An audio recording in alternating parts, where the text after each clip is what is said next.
So guys, according to Sahara reporters, the Southeast was on a lockdown yesterday as the Igbos remember those who were fight during the Civil War. We know that at the end of the Civil War, the Igbos were promised that nobody lost in that war and nobody is a winner, so as to unite Nigeria as one. Igbos were promised many reconciliatory measures to make them feel belong, but as it stands till today, those promises have not been fulfilled, and that is why the Igbos are still having this feeling of being marginalized, and one keeps wondering, are they still issues that can ignite the civil war again in Nigeria? Now, I'm going to allow you to take a look at this video by this northerner who is talking about the marginalization of the Southeast, and he has equally given out his own advice on what can be done to make the Igbos feel belong. But before we get to that video, I want you to take a look at this clip from CNN about the civil war. Take your time and watch this video from CNN on Biafra war, and let me know your thoughts in the comment section below. Take a look. It was one of the most brutal and vicious civil wars that much of the world has never heard of. Anyone who lived through Nigeria's Biafra war in the 1960s will forever be haunted by the atrocities, the memories of bodies in the streets, and the fear of not being able to survive another day. After the eastern part of Nigeria declared independence in 1967, the bloody battle that ensued left more than 1 million people dead from starvation, disease, or the endless explosions. The 2.5-year war was literally hell on earth.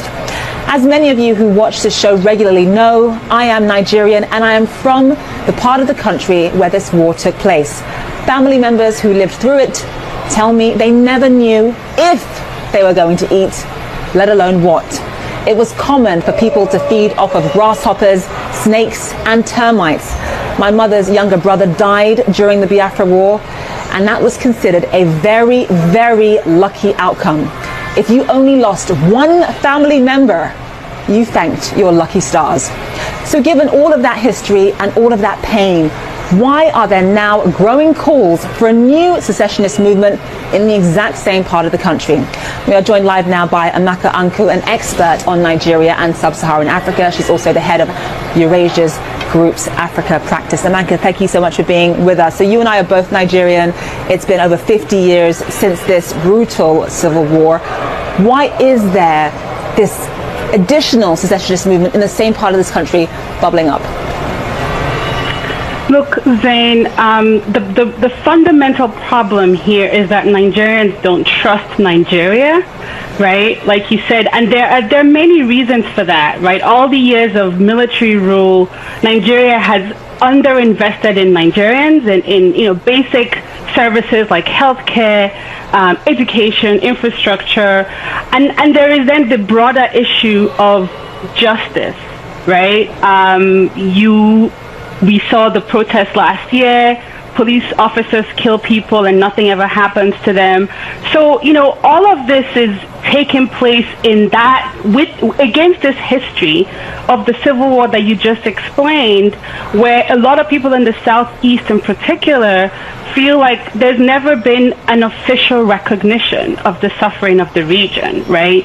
We don't have a day every year where the country remembers what happened and these lives that were lost. That was disproportionately in the region, right?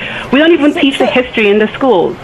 So let me ask you this, because I think it's important for our audience to note that it's not just the eastern part of Nigeria that wants to break away and have its own country. You have the western part of the country, the Yoruba people that also want to have their own country.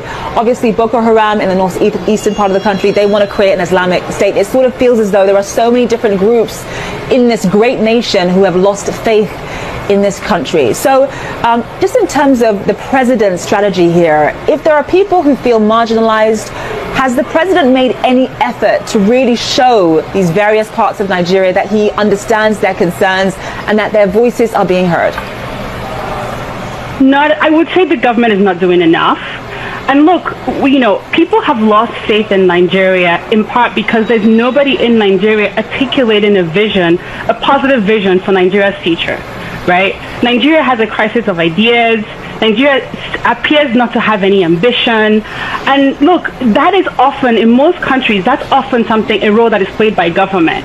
A role that, that to provide a holistic idea about what the country is about and where it's going, to bring people together and drive buy-in. The government is not doing that. But I have to say, Zane, that that's also a role in most parts of the country that is also played by people outside the government. There's a role as well for thought leaders in the country, for private sector participants to have a constructive vision of where Nigeria should be going, right, and push the government. And that's, there's a symbiotic relationship that can happen here between people inside government and outside government in articulating a positive vision for Nigeria. I just want to sort of get at how all of this ends, because obviously President Buhari is not going to wake up and say, okay, you get your own country, you get your own country, or you can have autonomy and you can't. He's not going to do that. So how does all of this end?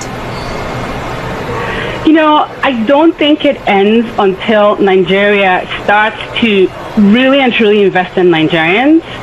Until the Nigerian government, and it's, whether it's Buhari or the person who comes after him, respects Nigerians enough to communicate consistently and clearly where the country is going, what their vision is, right? And then to start to invest in education, in healthcare, in infrastructure, and all of the things that make a society function and make an economy competitive, right?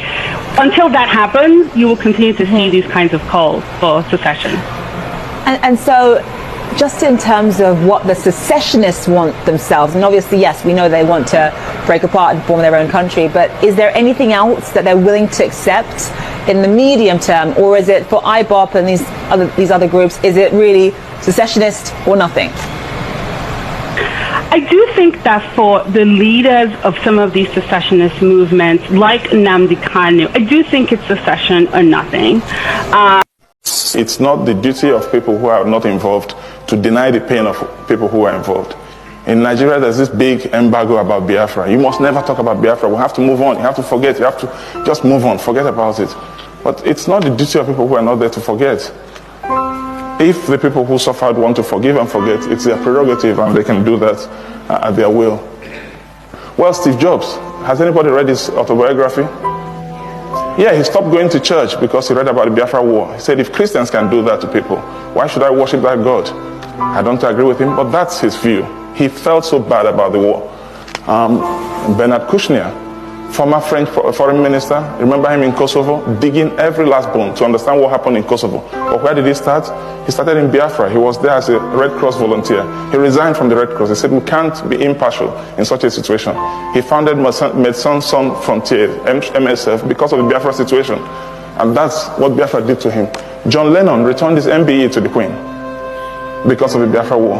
As a protest against violence and war, especially Britain's involvement in Biafra, which most of the British public aren't aware of, because all the press, TV and radios slant all the news from Biafra.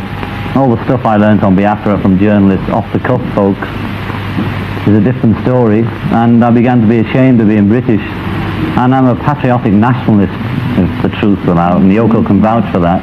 I'm always fighting about what Britain invented, radar, and what all the different things we've done. But every day I just began to worry a bit more about it, and I was going to send the MBE back anyway. I could have done it privately, so the press would have found out anyway. He would have been here a week later instead, less impact. Jimi Hendrix was playing concerts to raise money for the children in Biafra. He was raising money to feed people like me. I would have died if those flights hadn't come in. 3,170 flights in 3 years that came in with all the food we wanted because there was no way to feed Biafra. And of course, part of the war strategy was to starve and kill everybody. Kanu, he had all the awards from here. CBE, MBE, everything, right up to the knighthood. He returned all of that to the Queen because of the war. If you came away from some of the earlier tragedies of the Biafran War and some of the wars in Africa and the AIDS things I photographed, there wasn't enough darkness. The next piece is also by Alex Baranovsky. It's called Biafra, and this was actually written for a documentary which just came out at the beginning of this year. The documentary is called McCullen, and it's about the very famous war photographer Don McCullen, who traveled around the world over the last 30-40 years taking the most extraordinary photographs, mostly of war-torn areas. And Biafra was a former province near to Nigeria where they had a most horrendous civil war in the 1960s. And there was a particular colony, a children's colony, which had been abandoned, and thousands of children were left there to die. And Don McCullin arrived at this place in Biafra to find all these children there. And the children thought that he had come to save them.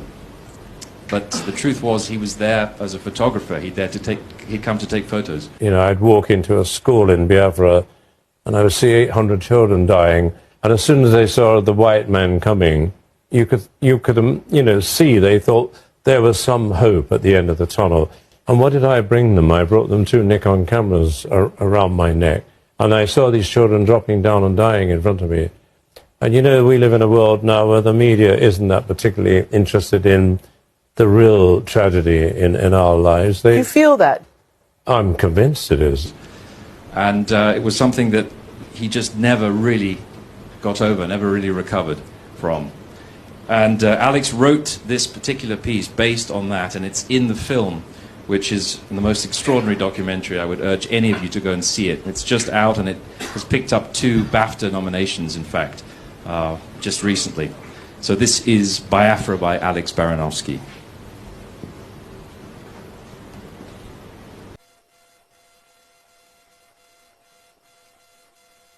When you look at the facts, that something around 1 million people perished as a result of the actions of the British and Russian and Nigerian federal governments.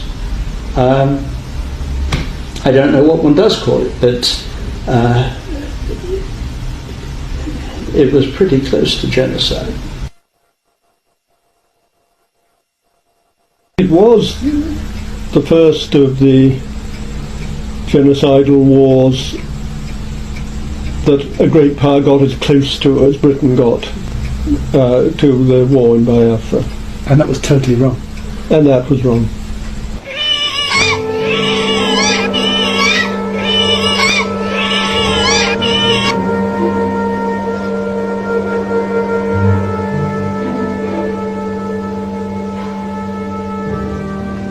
Over 1 million Igbos, Biafrans, all British Commonwealth citizens, died in the Nigeria-Biafra civil war.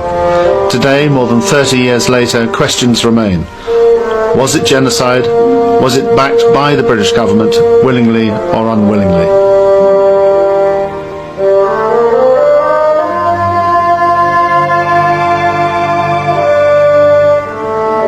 If you have part of the population, or as I say, the whole population being wiped out and murdered without any protection on these grounds, ethnic or religious or economic grounds and so on, you have genocide.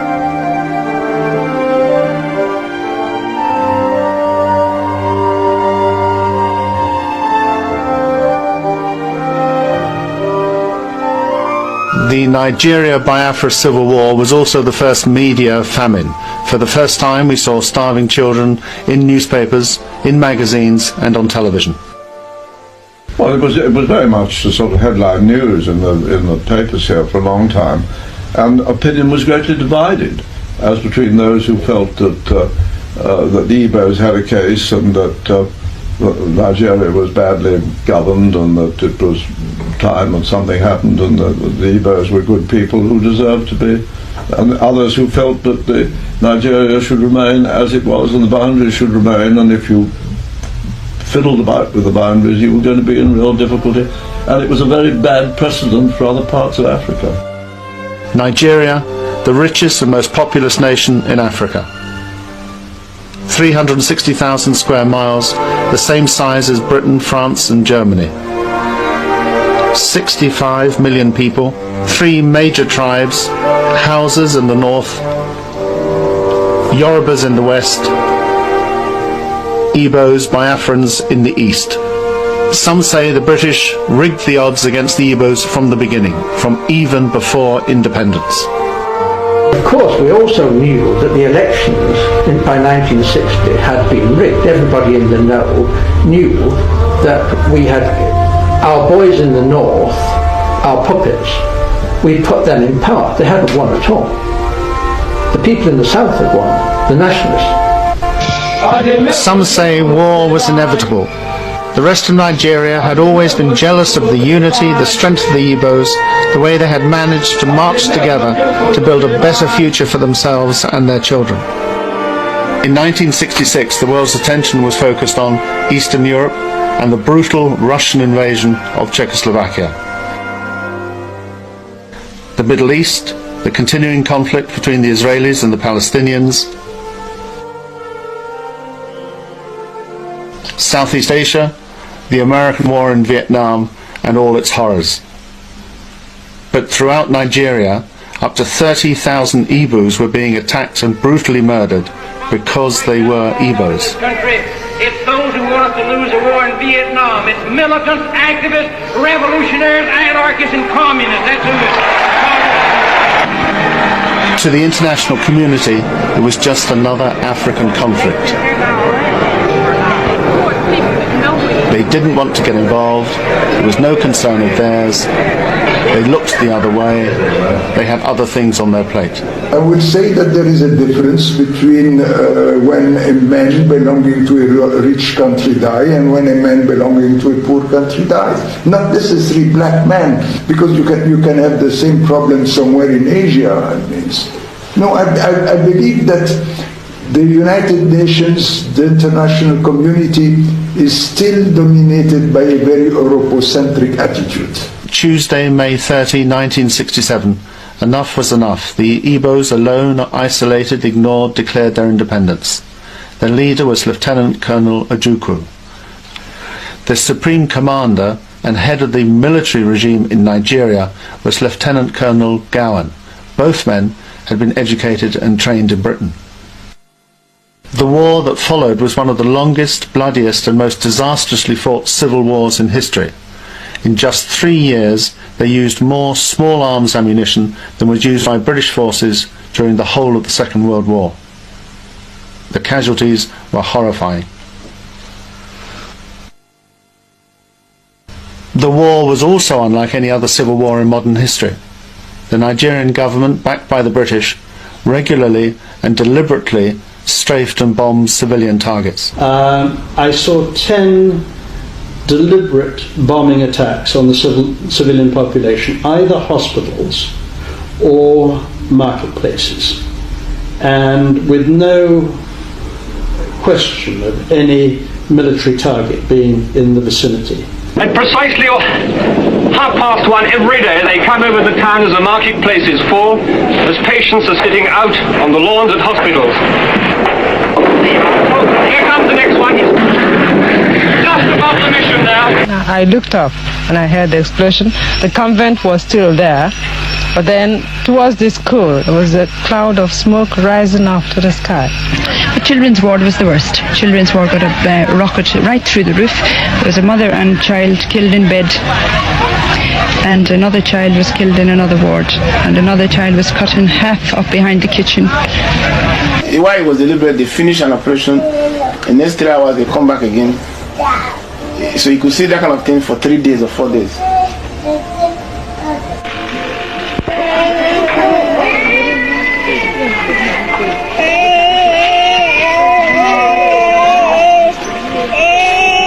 Even more horrifying, the Nigerian government deliberately used famine as a weapon of war.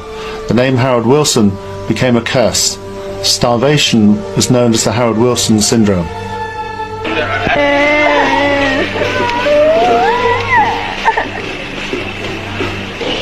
Many people, young and old, rich and poor, went to Biafra to help the starving and the dying.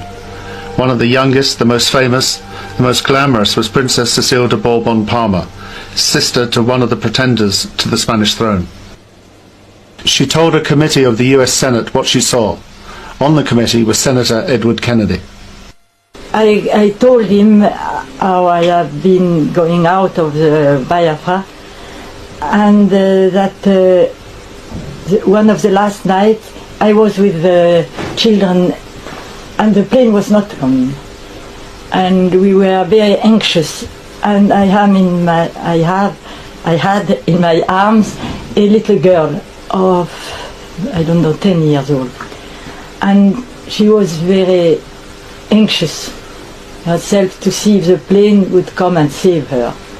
And finally we hear the motor's engine, the plane is coming.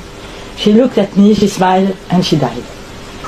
And I looked at Senator Edward Kennedy, and I saw he was crying. Biafra made aid organisations throughout the world what they are today. It enabled them to develop and perfect their emergency feeding and rescue skills that have since then saved millions of lives around the world. It was the school of humanitarian action, Biafra, so I think it was the beginning of a new concept of wars and of the relation between humanitarian personnel, armies and the media. Questions remain unanswered. Was it genocide? Was the bombing and strafing of civilians? In my own opinion, I think that the 6 geopolitical zones that were created, I think by Abacha or who was it, I think it was a deliberate and calculated attempt aimed at containing the Igbos. That is my opinion, and I'm entitled to it. And let me explain further. You see, part of the basis, part of the reasons why the government gave at that point in time for the creation of these 6 geopolitical zones was the fact that it was not just created out of geographical locations, but based on the fact that people that were similar in culture and other things were brought together. So the question I begin to ask myself is, how is it that there's no similarity between an Igbo man and the Niger Deltans? You quite agree with me that there's similarity, right? And secondly, let's look at the creation. Why I say it's a deliberate move to contain them in one place is the fact that, look at the way they would have been privileged to the water if not for the fact that they were carved in the middle. If you look at it, you see they were carved in the middle, which deprived them of having a seaport. But when you look at places like Lagos now, Lagos is privileged to have that by virtue of the fact that it's close to the water. And funny enough now, you get to look at it that the seaports that are supposed to be viable in the Niger Deltas are not viable. Why are they not viable? You should answer that question to yourself. So if you look at it generally, there's a problem there. And funny enough, the Niger Delta seems not to be agitating for having these seaports. Why? Possibly because they are already rich in terms of the revenue allocation they get because they have oil. But another thing again is the fact that one of the main reasons why the Igbo man have to live to places like Lagos is the fact that the Igbo man is a businessman. And there's ease of doing business since they are more into importing or whatever to come and reside in Lagos. But funny enough, this would have been made much easier had it been, there's a kind of, if the seaport in the Niger Deltas is viable, right? So, but you get to see that by the time the Igbo man complain of we need seaport now, they will say, no, you don't have anywhere to have a seaport, right? And let's go to this other aspect. What are the major reasons for the agitation of an Igbo man in the country at the moment? We just need to do justice to that. One is the fact that the Igbo man feels threatened anywhere he goes. In most of the places he goes, most especially in the north. Anything that happens, he feels threatened. We're going to burn down your business. This is not your place. We'll send you away. With evidence, right? It has happened so many times. In short, even recently in Lagos, they seems to be having that as well, right? That is point agitation number one. Number 2 agitation is the fact that they feel that they don't need to go to Lagos to actually access seaports and have ease of doing business, and a lot of it. It would have been much more easier had it been them and the Niger Deltans are together and there's a seaport created there, right? Which is a fact, and of which I feel it would have been the best. But in so doing now, I think it's going to make Lagos less effective, and at the same time, in short, it's going to make Lagos less effective. And I think that's why politically, consciously or unconsciously, that has remained for a very long time. But looking at it now, having said this, what is the way out? The way out still remains the fact that I think the Igbos need to work better with the Niger Deltans, because I see a lot of similarity, if not for political differences and a lot of other things born out of selfishness and born out of a creation that was actually designed to contain them. I think they will strive more better, and they will agitate for all these things that can make their regions more viable. And second, another thing is we need to look at the landmass. One of the reasons why the Igbo man have to move to other places, a lot of places, to do business as well, is the fact that he's deprived of the landmass. Generally speaking, if you look at the creation of the 6 geopolitical regions, you will get to see that it was just a calculated attempt born out of selfishness and born out of trying to contain a particular group of people, not to be viable. So, but just like I said, I feel there is need for the Igbos to either work out their differences with the Niger Deltans, because while the fact is some of their differences seems to be stemming from the past history in regards to the civil war that happened, but I feel everybody have made mistakes at any point in time, and they need to put aside differences and come together and fight for that. And I equally want to talk about the quality of the legislators, the lawmakers that are being pushed from these regions. I feel competent legislators should be pushed that can lobby and work with other people at the same time. So this is just my opinion generally, and I feel, well, there's more to this, but let me just stop here.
Nobody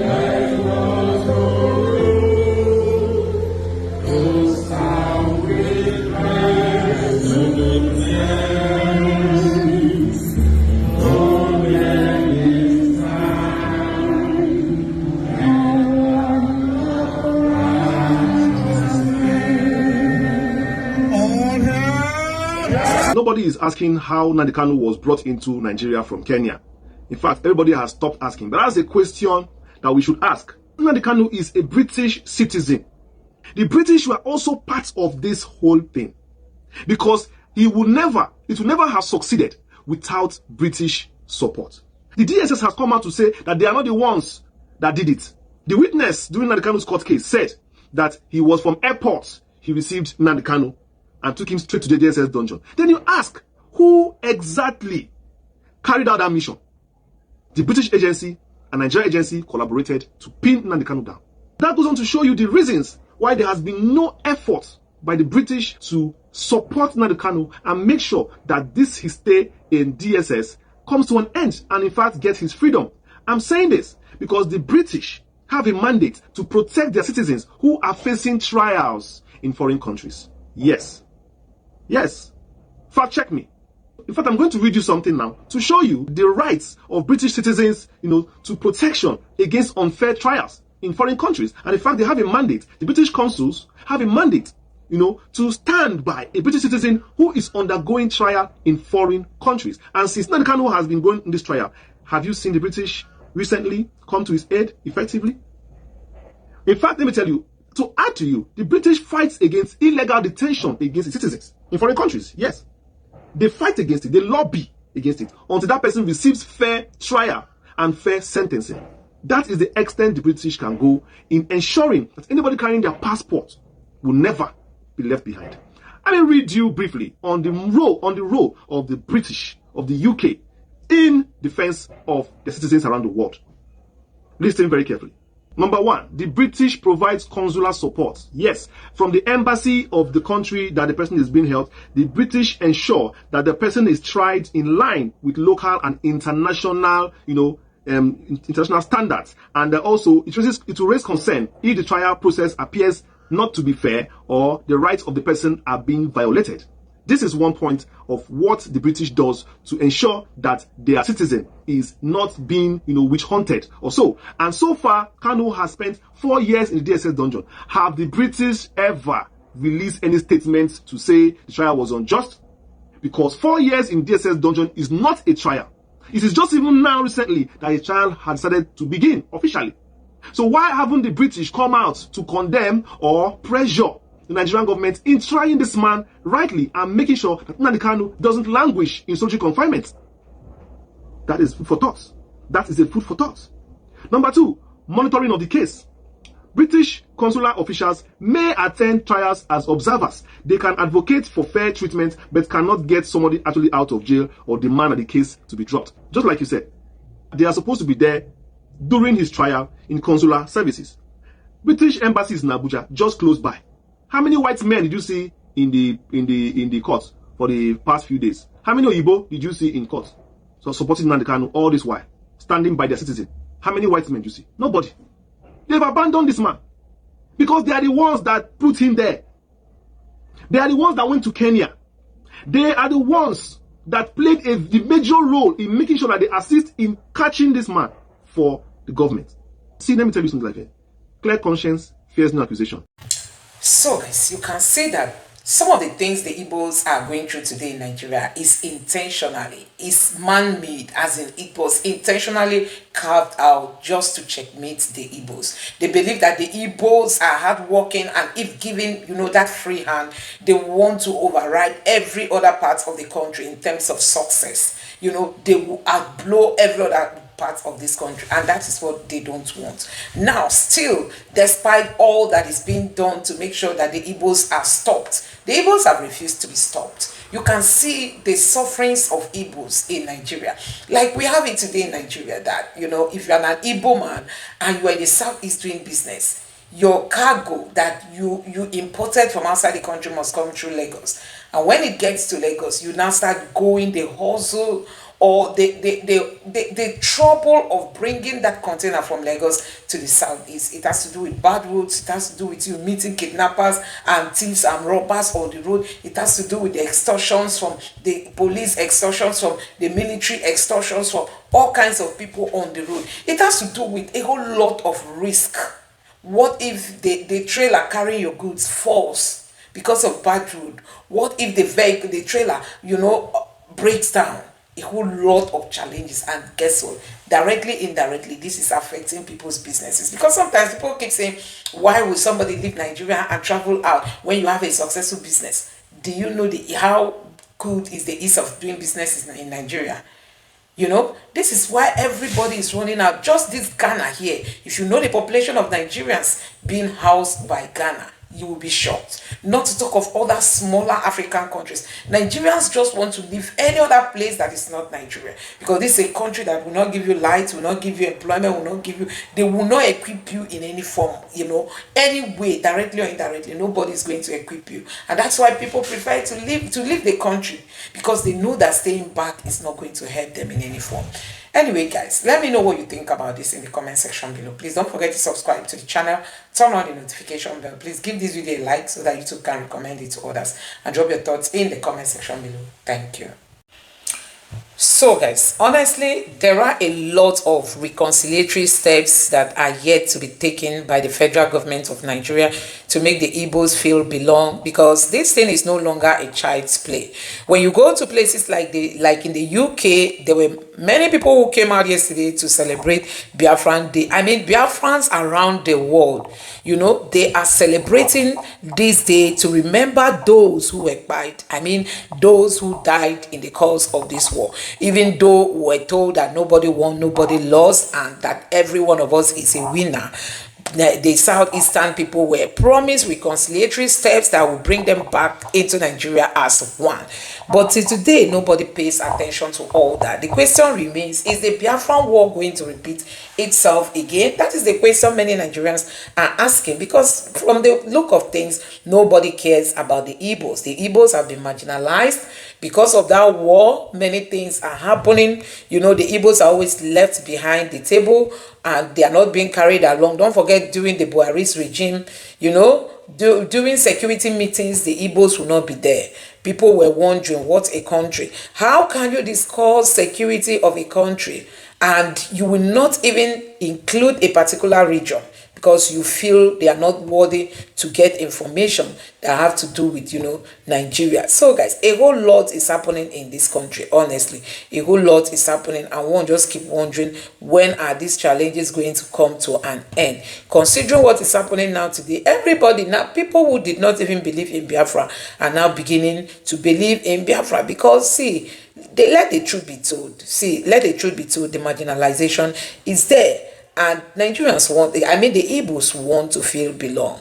The Igbos want their own concerns to be addressed. The Igbos want people to listen to them, and also to do those things that they were promised, honestly. So I'm going to be allowing you to drop your thoughts in the comment section below. Let me know what you think about, the Igbos, how observing this, sit at home, like this person tweeted and say, Ozemena, we don't want a repeat of 1967 to 1970 mass buying of Igbos anymore. Ozemena, to fallen heroes. And let me just take some of the reactions. This person said, please change this slavery name to indigenous people of ours. And then this one says, the house stands on spiritual ground. That's why bullets, mortars, can never bring it down. Our heroes will forever live in our memories. Child, when I watched one video, I felt like crying, honestly. Thank you, nnamdi, for visiting your sister's town, Onitsha, because I understand you are from Onitsha, Onitsha, the Onitsha are scattered all over. Onitsha, Ugbo Delta, Onitsha, Udo, Anambra, Onitsha, Mbise, Imo, Onitsha, in Ebonyi too. Something tells me that some of the Nigerian government will demolish this building. Ancient architecture, solid as rock. So you can see that the Igbos all over the world are still, you know, relating with issues that has to do with Biafra. And that is why the federal government should honestly, as a matter of urgency, address the concerns of the Igbos. You can't suppress a people and you think you will keep suppressing them forever. Let me know your thoughts in the comment section below. Please don't forget to subscribe to the channel, turn on the notification bell. Please give this video a like so that YouTube can recommend it to others. Drop your thoughts in the comment section below. Thank you.